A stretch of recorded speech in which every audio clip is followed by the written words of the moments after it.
All right, I wanted to take a moment to welcome you to our dojo. We're happy that you're training here with us at the U.S. Academy of Martial Arts. And what I wanted to do is I wanted to put together a series of videos that you could watch to give you some insight on how things work here at our school. It's a different culture, there's different things going on, there's belt ranks, there's expectations, there's belt testing, there's etiquette, all which can be very unique. So I want to take a moment to put together some short videos so the student could watch these and get a quick update on how things work here. So I hope you find this helpful. Let's discuss the opening and closing ceremonies. So we do these ceremonies at the beginning of class, and there are some ceremonies that we also do at the end of class. You'll notice that we do a lot of bowing. The ceremonies include bowing. And the idea behind the bowing is it's an act of courtesy and respect for our dojo, for our fellow students, for the instructor, for those who are helping. So the act of bowing symbolizes this quality of courtesy and respect. Now the tradition of our dojo goes back hundreds of years, and it follows the same traditions that were in existence hundreds of years ago. So the idea of bowing is to begin and end each activity with an act of courtesy and respect.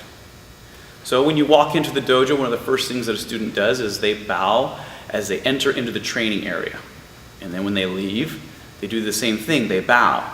Again, showing the very first act of the day as an act of courtesy and respect, and the very last act of the training day, an act of courtesy and respect.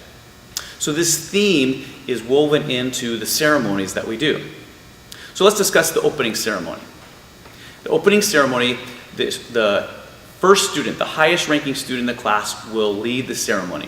And they'll call the class to attention, and in Japanese, they'll command to the class to bow to the front.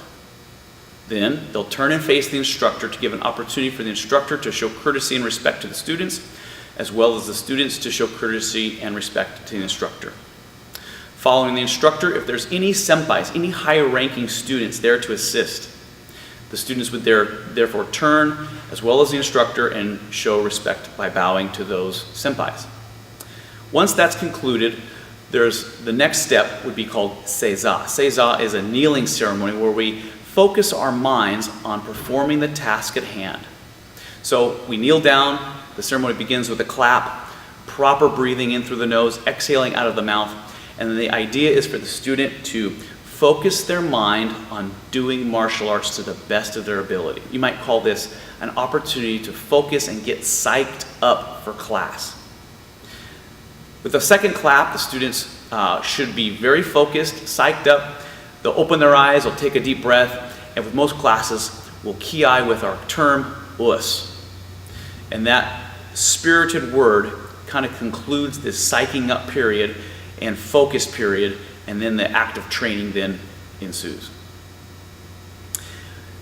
We also have a closing ceremony. So at the end of class, we do pretty much the same thing.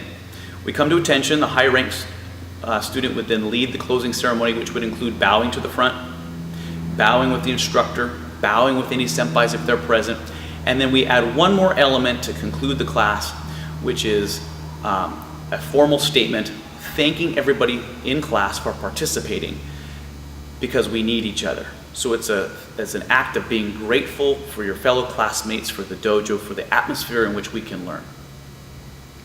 Finally, one last term that we use at the end of class is the word pow. When I first started, my teacher would say pow, and I would think that it was, the term of smacking, pow, P-O-W, term of power. That's not really what it is. It actually comes from our roots stemming from the Hawaiian culture, which our dojo, our lineage comes from Hawaii. And P-A-U in Hawaiian means done or complete or finished. And so it's a term that we use as part of our unique history coming from Hawaii to say done, complete, we're finished with class.